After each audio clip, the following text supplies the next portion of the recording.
A healthy self-image is seeing yourself as God sees you, no more and no less. And that's based upon the fact that the truest thing about you is what God says about you.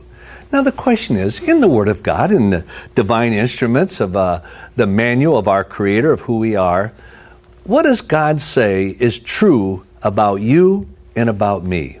You know, from Genesis, the first book of the Bible, to the last book of the Bible, there's one overriding theme, and that is this: you are special.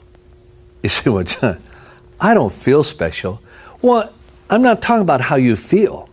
I'm talking about you, what is true of who you are. God says you are special, and that is true regardless of your feelings or your emotions.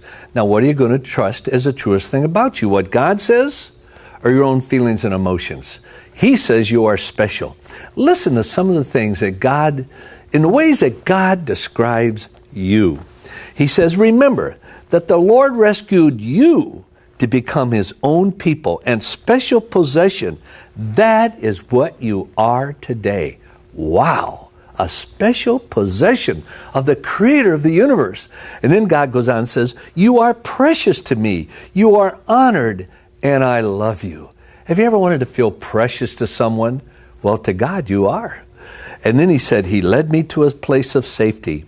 He rescued me. Why? Because He delights in me. Oh, when I learned that God delights in me, that was one of the greatest motivations to trust Him for who He is and to respond to His love. And He goes on, He says, how precious are your thoughts about me, O God? In other words, He's saying, God, your thoughts about me are so precious. They are innumerable. I can't even count them. They outnumber the grains of sand. And when I wake up in the morning, you are there. The first truth that God says about you is you are special. But the question is, why are you special? What has God done in and through your life that makes you special? I want to look at that in a number of segments that we're going to be covering. What does God say is true about you?